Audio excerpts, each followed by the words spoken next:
Hi, it's Deborah. Today with your daily dig.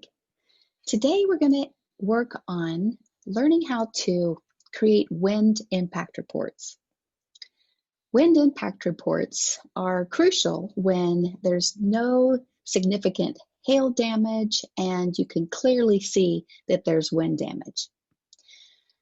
The past 2 years, we've been collecting wind speed data from personal weather stations, and this data is reported to a company called Weather Underground.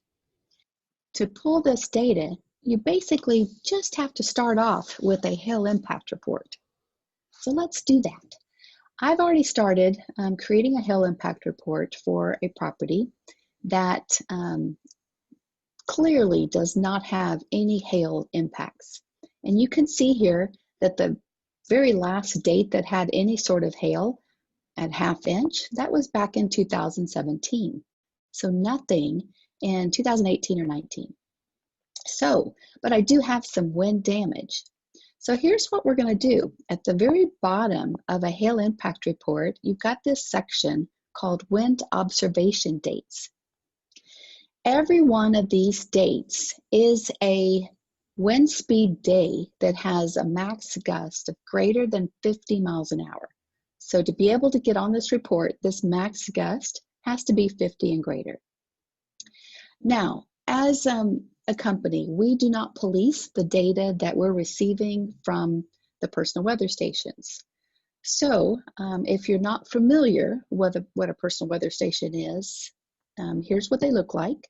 The sensors are outside the home, usually on top of the roof, and then the control panel is inside and it's collecting the data connected to the internet. All right, so if something happens and the personal weather station has a little hiccup or something like that, it may get a bad reading. So I want to show you the difference between finding data without bad readings, because it's going to skew the average, and data that you can use. So let's take a look at this January 18th date. I'm going to tap there and save the report date of loss. Each time you choose a date of loss, it's refreshing the screen, but it's going to go right back up to the top of the screen, and you'll have to scroll down again. Every one of these represents a personal weather station within a 15-mile radius. This one at 5 p.m. had a hiccup. I mean, it's clearly not 112 miles per hour speed that it's had collected, but maybe it was bumped with something. Who knows? Who knows?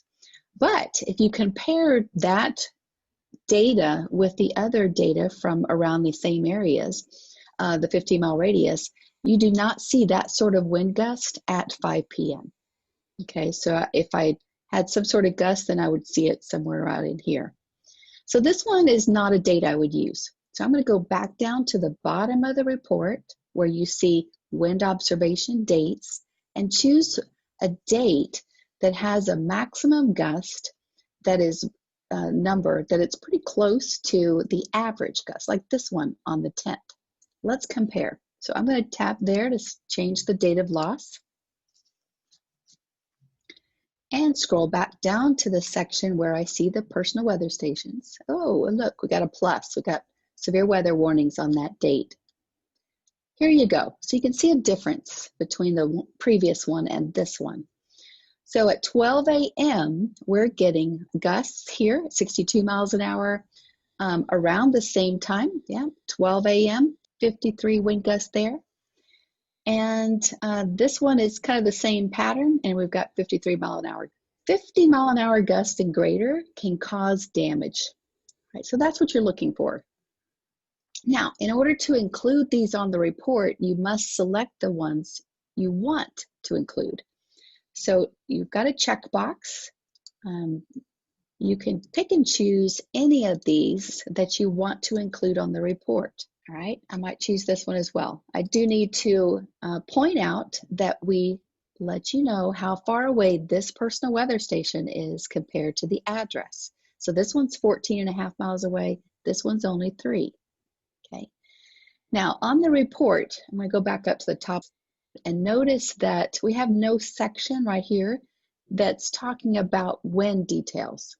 So in order to get this section for wind, I have to choose a narrative. You can only choose one.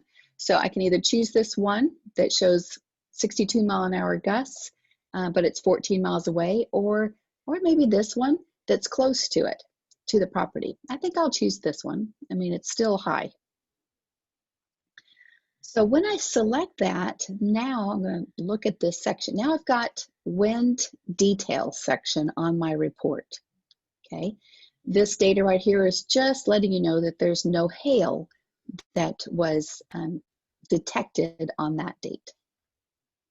So there's all the information the insurance company or the adjuster needs to know about the wind. And when I send this report by using one of the buttons up at the top, send report or copy it, or you can download the report. I'm going to download it just so that you can see what this looks like. All right, so there's our wind details section. There's all the severe weather warnings that occurred that included this property. It's including the storm history, and I chose 5 years of data. And then here's the wind observations that I selected to be on this report. Very easy. You can do this on a mobile app as well. It works exactly the same. To print it, I could have just printed that PDF, or I can send it directly to anyone just by typing in their address. All right, guys, so that's how to create a wind impact report. And by the way, if you want to remove all the details about hail, just tap this checkbox here that says Show Wind Data Only. So now if I scroll down to the bottom, I'm not going to see any word that says hail in this report. It's all wind. So there you have it. Test it out, practice. Remember to do some research. You'll have to look at a few dates to find the one that you need. Thanks a bunch. If you have any questions, call us. We're happy to help you. Stay tuned to our daily digs that we have Monday through Friday on our Facebook page. Adios.